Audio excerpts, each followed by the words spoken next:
EDH 3258, Assignment 2, written and spoken by Adam Sullivan, Semester 2, 2019. Hello, this presentation is a video analysis of the fundamental movement skill of kicking a soccer ball by a student in grade 3. 3 strengths and weaknesses will be identified from the analysis, and effective practices will be identified to rectify weaknesses to improve the technique of kicking a soccer ball. Kicking is a motor skill that uses the largest muscles in the body. Kicking a ball is a manipulative skill that involves the movement of the ball by using the feet and requires development of foot-eye coordination. Panagrazi and Bail, 2014. Kicking is the main manipulative skill used in the game of soccer and requires correct kicking technique for it to be played effectively.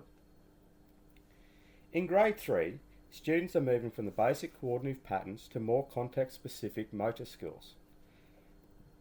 The fundamental movement behaviours are the foundation for the more complex movement skills to be developed.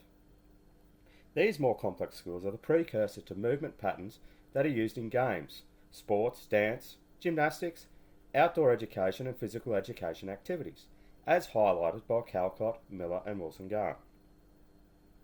While kicking a ball on its own is considered a closed skill, as the environment in which the ball is being kicked is stable, when it's used in a team situation, it then becomes an open skill, in that the involvement of the other players is unpredictable, which requires the person to kick the ball and make decisions quickly. Schmidt and Lee, 2014. These skills are more complex in the game environment, and for a permanent game to be made in the motor skill, the processes and practices need to be conducted using the correct techniques. The Australian Curriculum Assessment and Reporting Authority, 2018, recognises that the both fundamental and specialised movement skills are areas that students develop and become proficient in. By the end of grade 6, students perform specialised movement skills and sequences to achieve movement outcomes and challenges.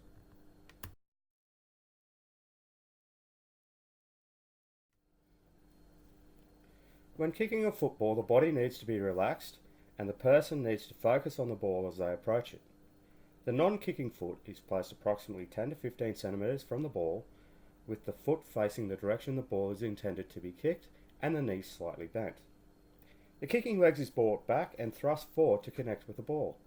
As the kicking leg is brought toward the ball, the toe should be pointed down so that the ankle is locked when foot makes contact with the ball.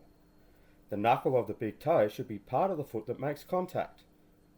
Once the ball has been struck, the leg swings through to ensure the momentum is expended on the ball and you land on your foot to stabilise yourself before you try and move.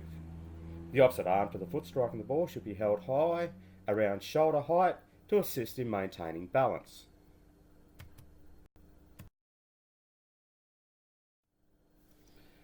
Deegan is a grade 3 student who plays soccer on the weekends. He's still developing the complex movement skills to kick a ball effectively and has both strengths and weaknesses in his kicking ability.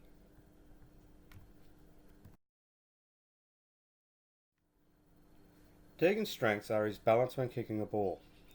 His non-kicking foot is placed firmly and his opposite arm to his kicking foot is held up around shoulder height, aiding to his balance. His arms are moving in the opposite direction to his legs, which enables him to be balanced and stable when kicking.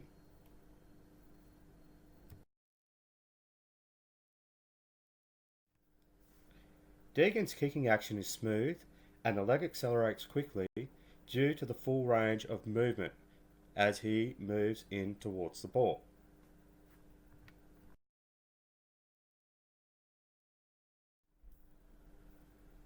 Deegan has a smooth lead-in prior to kicking the ball.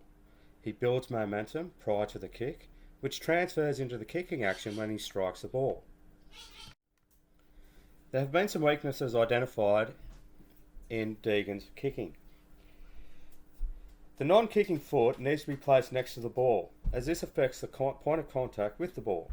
By having the foot right beside the ball, the kicking leg strikes the ball at the midpoint of the swing, which maximises power of the kick. Deegan does not lock his ankle when he kicks the ball. Kicking a ball with a loose ankle absorbs the shot when contacting the ball, which results in a less powerful kick. And finally, Deegan does not follow through with his kick. When you strike the ball, it is important to follow through as momentum continues, which allows for a change in direction to be made quickly.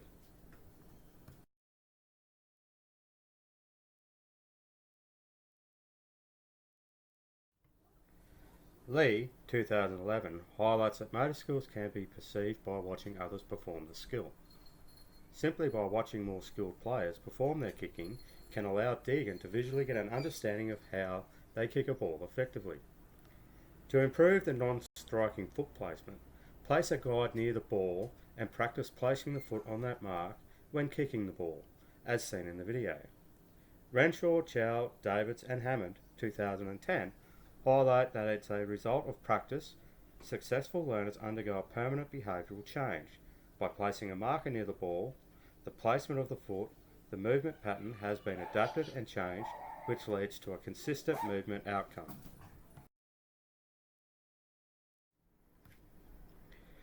To improve the process of locking the ankle, practice striking the ball with the big toes pointed down and the knuckle of the big toe striking the ball. Practicing kicking the ball with a locked ankle is a perceptual motor skill which individuals need to become more proficient in to achieve the desired goals they are striving for. Rosalie and Muller, 2012. This is known as the transfer of learning and relates to the dependency of current or future behaviour on prior experience. Thorndike and Woodworth, 1901.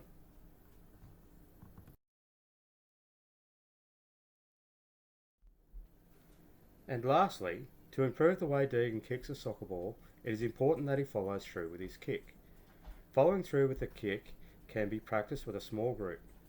The ball is kicked to a partner and the kicker chases the ball, or alternatively the ball can be kicked against a rebounder and the kicker follows the ball and receives the ball in front of where they originally kicked it. Kicking to a partner or against a rebounder allows the kicker to gain an understanding of how hard the ball needs to be kicked and in what direction.